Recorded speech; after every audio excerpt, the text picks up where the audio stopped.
हरे कृष्णा, जय श्रील प्रभुपाद। आप सभी का आज के वीडियो में स्वागत है। तो आज के वीडियो में मैं कोशिश करूंगा कि मैं पिछले 2-3 वीडियोस में जो मैंने चर्चा किया है उसको समराइज़ करके कंक्लूड कर दूं। तो जो टॉपिक चल रहा है पिछले 2-3 वीडियो से वो है जीव के परम उद्धार का और जीव के दुखों के समूल नाश का। तो जैसा हमने पहले भी चर्चा किया हुआ है कि जब तक हम पूर्ण सत्य को नहीं जानेंगे, आधे अधूरे ज्ञान से हमारा उद्धार नहीं हो सकता है। पूर्ण सत्य को जानने के बाद ही हम उद्धार क्या है, उद्धार कैसे होता है, ये जान समझ सकते हैं। हमको ये जानना पड़ेगा कि नित्य क्या है और अनित्य क्या है, जड़ क्या है और चेतन क्या है, विनाशशील परिवर्तनशील क्या है और अपरिवर्तनीय अविनाशी क्या है, सुखमय क्या है और दुखमय क्या है, ये हमको जानना पड़ेगा। पूरे सृष्टि का कारण जो है, सर्व कारण कारण, वो जड़ कौन है, हमारा उसके साथ क्या संबंध है, क्या हमारा अस्तित्व इस देह तक ही सीमित है, देह के जन्म और देह के मृत्यु के बीच ही हमारा अस्तित्व, इसके बाद हमारा कोई वजूद है कि नहीं है। इन सब बातों को जब तक हम पूर्णतया से जानेंगे नहीं तब तक हमारे उद्धार का कोई चांस नहीं है। और हम ये भी समझ सकते हैं कि मानव निर्मित ज्ञान विज्ञान जो है वो अति सीमित है, वो पूर्ण सत्य को नहीं जानता है। पूर्ण सत्य का उजागर कौन कर सकता है, पूर्ण सत्य कौन बता सकता है? जो पूरे सृष्टि का सर्वस्रष्टा, सर्वपालक, सर्वनियंता, सर्वनियामक, सर्वज्ञ, सर्वसमर्थ, सर्वस्वामी है, वही पूर्ण सत्य जानता है और वही हमें पूर्ण सत्य से अवगत करवा सकता है। और उस पूर्ण सत्य को हम अपने जीवन में उसको लाकर उसके अनुसार जीवन जीकर फिर जो भी है अपना परम उद्धार, परम गति, वो हम देख सकते हैं। देखिए, भगवान की भागवत गीता जो है, भगवान श्री कृष्ण के द्वारा बोला गया भागवत गीता, उस समस्त वेद सार, समस्त ज्ञान का सार है। और वो भागवत, उसी भागवत गीता में हमारे सर्वोद्धार परम उद्धार का रहस्य छुपा हुआ है। देखिए, भगवान की मुख्यतः 3 शक्तियाँ हैं, 3 शक्तियाँ हैं भगवान की मुख्यतः, बहिरंगा शक्ति, तटस्था शक्ति और अंतरंगा शक्ति। बहिरंग शक्ति क्या है तो भगवान बताते हैं, भूमि रापो नलो वायु खम मन बुद्धिरेव च अमी की अहंकारित्य में भिन्ना प्रकृति रष्ट था। ये जो पूरी सृष्टि हमारे चारों तरफ दिखती है, ये पृथ्वी, जल, अग्नि, वायु, आकाश और मन, बुद्धि, अहंकार से निर्मित है। तो पृथ्वी, जल, अग्नि, वायु, आकाश, मन, बुद्धि, अहंकार, ये भगवान की अष्टधा भिन्ना प्रकृति है। भिन्ना प्रकृति भगवान की ही प्रकृति है, लेकिन भिन्ना है। क्यों? क्योंकि भगवान परम चेतन है और ये जड़ है, एक्चुअली अचेतन, इसमें चेतना नहीं है, इसलिए भगवान इसको अपनी भिन्ना प्रकृति कहते हैं मेरी प्रकृति लेकिन भिन्ना प्रकृति है। तो ये बहिरंग शक्ति है भगवान की। इसी से हमारे इन्हीं पंच, और इसमें पृथ्वी, जल, अग्नि, वायु, आकाश, ये 5 स्थूल तत्व हैं और मन, बुद्धि, अहंकार, ये सूक्ष्म तत्व हैं। इसी को भगवान की माया कहिए या बहिरंग शक्ति कहिए, कहा जाता है। और इसका माया के 3 गुण होते हैं, तमोगुण, रजोगुण और सतोगुण। और उस तमोगुण, रजोगुण, सतोगुण के प्रभाव से हमारा जो भावना रहता है अंदर का, वो कर्ता, भोक्ता, सृष्टा, नियंता, स्वामी, मैं ही करता हूँ, मैं ही भोगता हूँ, मैं ही सृष्टा, स्वामी, सब मैं ही हूँ, ये रहता है हमारे मन के अंदर का भावना, जो कि हम हैं नहीं वस्तुतः। और हमारे भीतर का वातावरण काम, क्रोध, लोभ, मोह, मद, मात्सर्य, ईर्ष्या, डर, भय इत्यादि का ही वातावरण हमारे अंदर का भावना सब रहता है। तो ये माया के अधीन का भावना है और ये बहिरंग शक्ति है भगवान की। और इसी के बारे में जो मानव निर्मित ज्ञान विज्ञान है, इसका थोड़ा सा अंश कुछ जानता है, पूरा नहीं, थोड़ा सा अंश इसका जानता है। और इसके बाद आती भगवान की तटस्था शक्ति। भगवान कहते हैं भागवत गीता में कि अपरयम इतस्त्वान्यम प्रकृतिम विद्धि में पराम जीवभूतम महाबाहो ययेदम धार्यते जगत। मेरी इस जड़ अचेतन प्रकृति, मेरी भिन्ना प्रकृति से श्रेष्ठ परा मेरी जीव शक्ति है, जीव प्रकृति है, जो इस पूरे जड़ प्रकृति का विदोहन करती रहती है, जो कि तटस्था शक्ति हम जीव शक्ति हैं। जो हम चेतन, हमारे प्रेजेंस से ये जो हमारा शरीर है ये चेतन दिखता है और ये चलता है, बोलता है, सोचता है, डिमांड करता है, इत्यादि इत्यादि। वो चेतन वस्तु जो हम जीवात्मा इस देह के अंदर हैं, इसकी वजह से ये ऐसा है। तो भगवान कहते हैं नैनम छिंदंती शस्त्राणी नैनम दहति पावक न चैनम क्लेदियंत्या पुनः शोष्यति मारुतः। हम जो जीवात्मा हैं, उस चेतन जीवात्मा है, उसको न कोई अस्त्र शस्त्र काट पीट सकता है, ना इसे अग्नि जला सकती है, न इसे पानी डुबो सकता है, न हवा सुखा सकता है।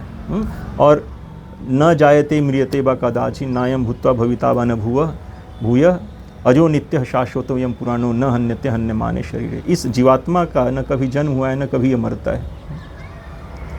ये अजन्मा है और शरीर के मर जाने पर ये जीवात्मा नहीं मरता। इस सत्य को कोई वैज्ञानिक हमें नहीं बता सकता। ये सर्वस्रष्टा, सर्वनियंता, सर्वस्वामी भगवान श्री कृष्ण ही बता सकते हैं, जो उन्होंने भागवत गीता में बताया है। तो दो शक्तियाँ होगी भगवान की, बहिरंग शक्ति जो माया शक्ति है, और जो तटस्था शक्ति जो हम जीवात्मा हैं, और इस माया का विदोहन, इससे सुख प्राप्ति, जड़ शक्ति से सुख प्राप्ति का प्रयास कर रहे हैं। इस पर स्वामित्व का प्रयास करते रहते हैं, प्रभुत्व का प्रयास करते रहते हैं हम इसके ऊपर। और इसके ऊपर आती है भगवान की अंतरंगा स्वरूपा शक्ति, जो कि आध्यात्मिक जगत है पूर्णतः। भगवान इस भौतिक जगत से परे जो आध्यात्मिक जगत है, तद्धाम परमम मम, वो पूरा स्वरूप शक्ति है भगवान का। उसमें हर एक भगवान की जो शक्तियाँ हैं, जो जैसे अंतरंगा शक्ति, वो सब भगवान की स्वरूप शक्ति है। और उसी से वो चित्त शक्ति से आध्यात्मिक जगत निर्मित है, चित्त शक्ति। तो भगवान इसके बारे में थोड़ा और बाद में चर्चा करेंगे। जैसे भगवान कहते हैं भागवत गीता में कि हम लोग जो हैं इस भौतिक सृष्टि का, जड़ शक्ति, जड़ प्रकृति का विदोहन करते रहते हैं, इसी को भोगने का प्रयास करते हैं और इसी पे अपना प्रभुत्व जमाने का प्रयास करते हैं। तो इसके बारे में भगवान कहते हैं कि भोग ऐश्वर्य प्रसक्ता नाम तया अपृत चेतसाम व्यवसाय आत्मिका बुद्धि समाधो न विधीयते। मुख्यतः तमोगुणी रजोगुणी चेतना होने के कारण, माया के तमोगुण रजोगुण के प्रभाव में होने के कारण हम लोग इस भौतिक, भगवान की इस भौतिक जड़ प्रकृति को भोगने का प्रयास करते हैं और इसके ऊपर स्वामित्व जमा कर अपना इससे ऐश्वर्यवान होने का प्रयास करते हैं। और इसी से हृदय में काम, क्रोध, लोभ, मोह, मद, मात्सर्य आदि का वातावरण छाया रहता है। और हम अपने आप को ये जड़ प्रकृति से बना देह ही अपने आप को समझ बैठते हैं, जिसमें जन्म, मृत्यु, रोग, बुढ़ापा है इस देह का। और हम समझते हैं कि हमको ही, मेरा ही जन्म हो रहा है, इस देह के जन्म से मेरा जन्म है, इस देह के मृत्यु से मेरा मृत्यु है, इस देह के दुख से मेरा दुख है, इस देह के बुढ़ापा से मेरा बुढ़ापा है, जो कि हम हैं नहीं। इस देह को मैं मानकर जीने के कारण हमारी ये स्थिति है। तो जो बुद्धिमान लोग होते हैं, भगवान कहते हैं उनके बारे में, पहले ये बता लेंगे कि भोग ऐश्वर्य प्रशक्ता नाम तय प्रत चेतसाम व्यवसाय आत्मिका बुद्धि समाधो न विधीयते, कि इस भौतिक प्रकृति को भोगने की इच्छा से, इस पर प्रभुत्व जमाने की इच्छा से, भोग और ऐश्वर्य से हमारा चेतना जो ढका हुआ रहता है माया के गुणों से, उसके कारण हम अपने स्वरूपगत स्थिति को नहीं प्राप्त कर सकते।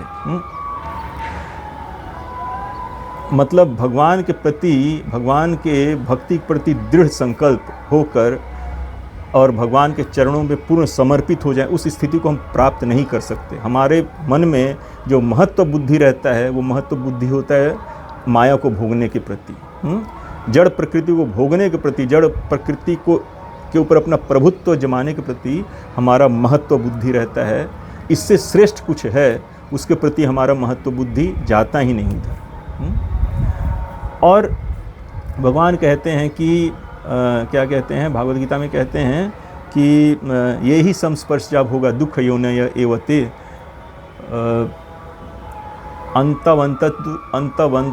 आदि अंतवंत तु कौन्तेय न तेषु रमते बुधा, कि ये जो क्षणिक इंद्रिय भोग की इच्छा है, इंद्रिय और विषय के संपर्क से जो क्षणिक तथाकथित सुखानुभूति होता है, वो वास्तव में दुख का योनि है और इसमें बुद्धिमान लोग नहीं रमते।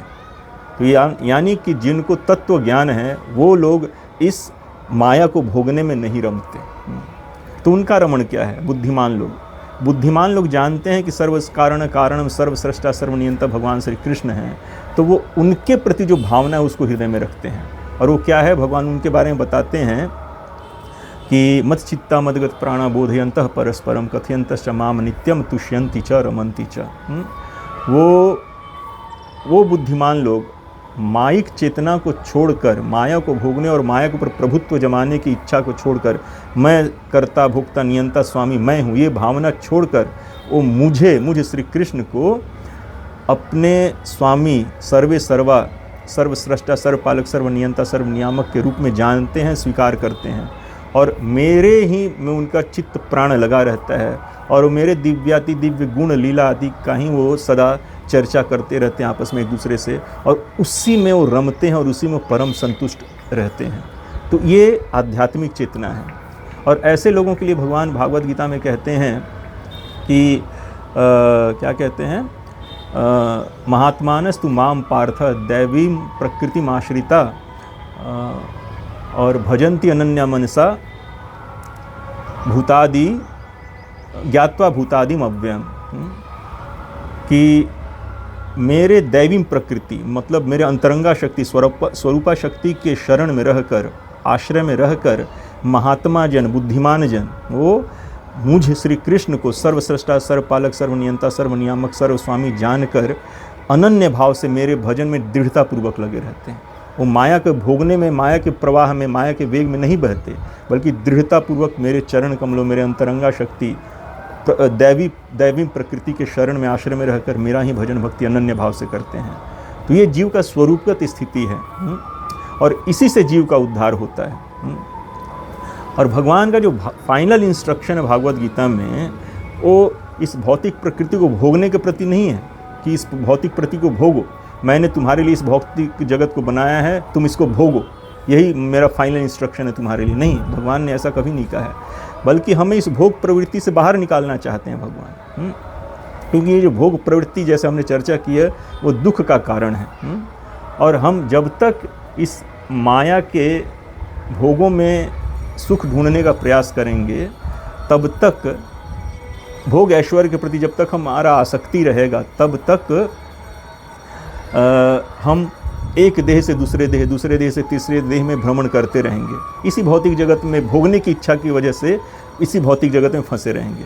लेकिन जब हम वैष्णवों का संग करके भगवान की अंतरंगा शक्ति, स्वरूपा शक्ति, दैवीं प्रकृति के शरण में जाते हैं, तब ये भोग का इच्छा स्नेह हमारे मन से खत्म हो जाता है। तब हम पूर्ण सत्य को जानकर इस भोग इच्छा, ऐश्वर्य इच्छा को छोड़ देते हैं। और भगवान का जो फाइनल इंस्ट्रक्शन है भागवत गीता में, क्या है भगवान का? भगवान ने इस बात को 2 बार कहा है। 9वें अध्याय के 34 श्लोक में भी कहा है, और फिर 18वें अध्याय में भी कहा है। सर्वगुह्यतमं भूय शृणु में परमं वच। अल्टीमेट इंस्ट्रक्शन, फाइनल इंस्ट्रक्शन भगवान का क्या है? मन मना भव मद्भक्तो मद्याजी माम नमस्कुरु। मेरे प्रति अपना मन, मुझ में मन बुद्धि विवेक लगाओ, मुझ श्री कृष्ण में।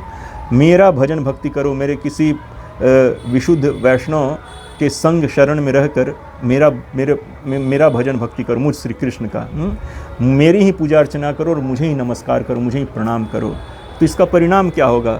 माम एवैश्यासी, तुम मुझे प्राप्त करोगे निश्चित रूप से। ये मेरी माम एवैश्यासी, मन मना भव मद्भक्तो मद्याजी माम नमस्कुरु, माम एवैश्यासी प्रतिजाने प्रियवशी में।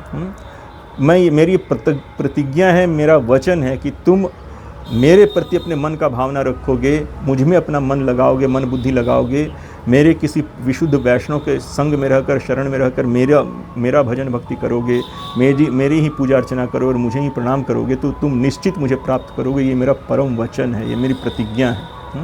तो भगवान का फाइनल इंस्ट्रक्शन ये है कि हम भोग प्रवृत्ति छोड़कर भक्त प्रवृत्ति को अपनाएं। भोक्ता नहीं, भक्त बने हम। ये भगवान का फाइनल इंस्ट्रक्शन है।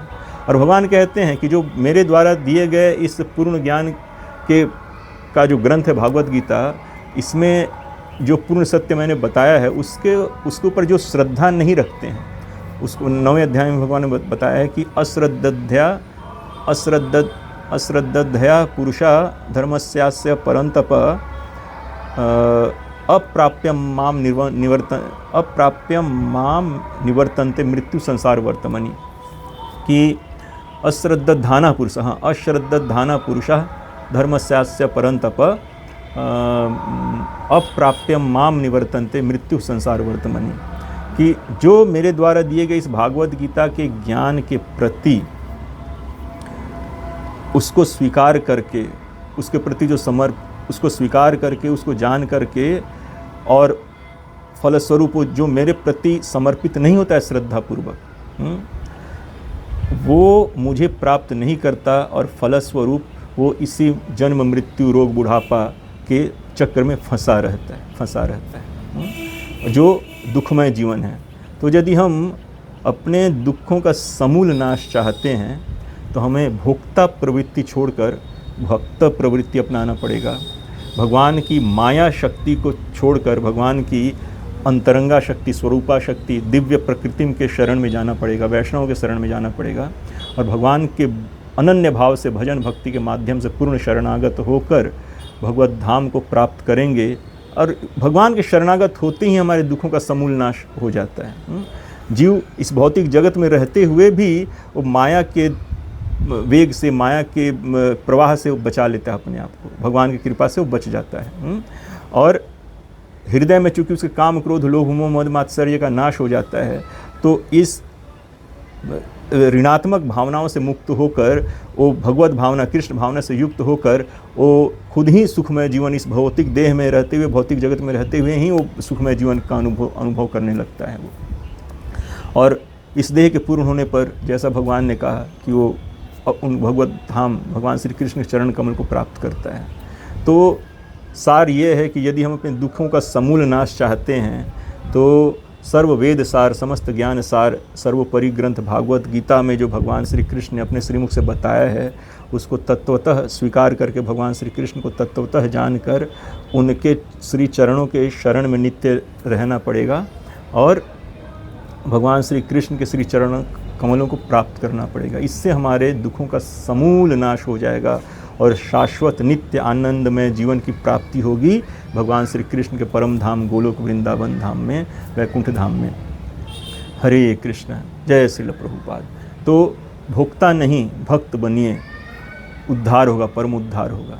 हरे कृष्ण, श्री कृष्ण भक्त। जय श्रील प्रभुपाद।